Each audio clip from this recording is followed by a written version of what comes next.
নতুন পর্বে আপনাদের স্বাগতম। আপনারা দেখতে পাচ্ছেন আমাদের সেই কালো কাদা অপসারণ চলছে এখনও, আর হয়তো একদিন লাগবে। গত পর্বে আমি বলেছিলাম যে কীভাবে কালো কাদা অপসারণ করা হয়। তো আপনারা দেখতে পাচ্ছেন এখানে মেশিন লাগিয়ে প্যারা অপসারণ করা হচ্ছে এই কালো কাদা।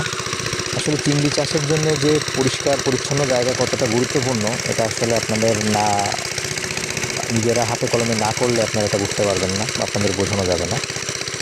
চিংড়ি মাছের খাবারটি সবসময় দামি হয়, 170 টাকা, 60 টাকা বা 180 টাকা করে। তো এর একটা টুকরো খাবার যদি আপনার এই কালো কাদার সঙ্গে মিশে যায়, মাছটা ওই খাবারটি খাবে না। তো এই জন্যে আপনাদের সবসময় চেষ্টা করতে হবে যে একটুও কালো কাদা যেন না থাকে। পুরা পুকুরটার সবটুকু কালো কাদা দেখেন আমরা কীভাবে টেনে টেনে সরানো হচ্ছে। এরপর এখানে পাইপ দিয়ে পানি স্প্রে করে পুরো কাদাটি ধুয়ে দেওয়া হবে।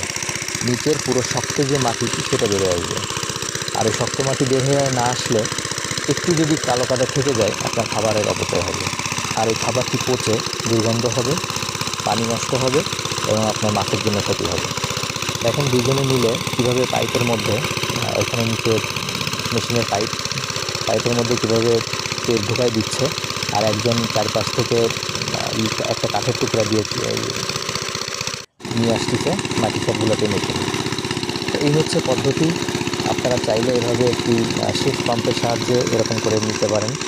কারণ আপনার নার্সিং পন্ড যত পরিষ্কার পরিচ্ছন্ন হবে, আপনার সফলতা ততটা ধরা দিবে। কারণ নার্সিং পন্ডটাই হচ্ছে আসল।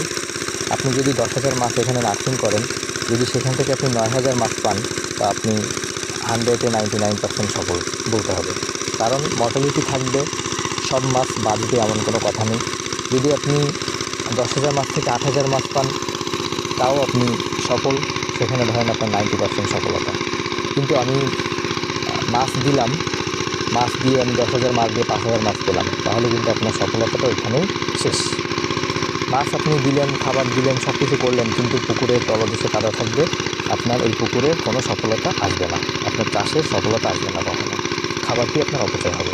তো বন্ধুরা, আপনারা ঠিক এভাবেই আপনারা এইগুলো অপসারণ করবেন, এই কালো কাদাগুলো। আমার আর একটা দিন লাগবে। আমি গত পর্বে দেখেছেন আমার পুরো পুকুরটি। আমি আগেও বলেছিলাম 12 শতকের এই টপ নার্সিং পন্ড। তো আমার আর একটা দিন লাগবে। আর একটা দিন পরে আমার এইটা শেষ হয়ে যাবে কাজ। এরপরে আমি শুকিয়ে এখানে চুন প্রয়োগ করব, আর তারপরে এখানে পানি ঢুকিয়ে আমি ব্লিচিং করব আর নেটিং করব। তো যাই হোক বন্ধুরা, আপনারা দেখলেন আসলে কীভাবে কাজ করতে হয়। আর দেখেন ওপাশ দিয়ে আমি আরেকটি মোটর চালিয়ে আমার পাশের পুকুর থেকে এখানে আবার পানি ঢোকাচ্ছি। কারণ এখানে যখন পানির সাথে কাদাটি বের হয়ে যাচ্ছে, তখন আমার পুকুরে পানিও কমে যাচ্ছে।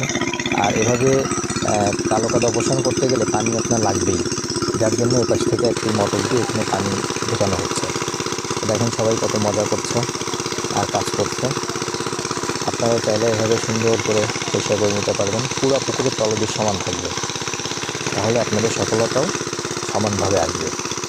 তো যাই হোক বন্ধুরা, এটাই ছিল আমার আজকের আপনাদের দেখানো ভিডিও।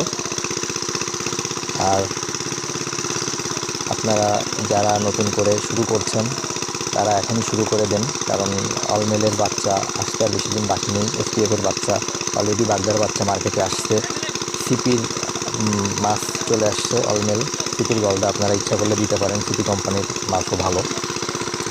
আমি অপেক্ষা করছি হচ্ছে আরেকটি কোম্পানি মাছ যদি বের হয়, আর যে একটা কোম্পানি দেখি। আমি ফিশটেকের দেওয়ার চিন্তা করছি।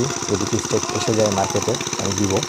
আমার ইচ্ছা আছে আমি মার্চের 8 থেকে 10 তারিখ বা 15 তারিখের মধ্যে আমার নার্সিং পন্ডে আমি মাছ মজুত করব। তো দেখেন এখানে সবার পরিচয় করিয়ে দিই। আমাদের ভগবান দা, এই পাশে শুভ, আর এই হচ্ছে ভাঙা মেশিনের মালিক অনিকবাবু। আমাদের সবাই, আমার স্নেহের ছোটো ভাই, সবাই বড় ভাই। তো যারা আমার কাজের সঙ্গী, সবসময় সাথে থাকে। তো এই মেশিনের মালিক হচ্ছে অনিকবাবু। আর এখানে আছে আমাদের গোপালদা, বিশ্বদা, আর এখানে আছে আমাদের রতনদা। তো সবাই খুবই এক্সপার্ট, এনারা সবাই কাটিং মাস্টার বলতে পারেন, মানে কালো কাদার কাটিং মাস্টার। তো যাই হোক বন্ধুরা, আপনাদের জন্য শুভকামনা থাকলো। দেখেন কাজের শেষ আজকের মতো। আর আগামী দিন আবার হবে, আর বাকি যেটুকু আছে সেটুকু উঠায় শুকাই দিলে মোটামুটি আমার কাজ শেষ হয়ে যাবে। তো বন্ধুরা, পরবর্তী ভিডিও দেখার জন্য আমার চ্যানেলটি সাবস্ক্রাইব করে রাখবেন যদি ভালো লাগে, আর নতুন কোনো কিছু জানতে কমেন্টস করবেন। ধন্যবাদ সবাইকে।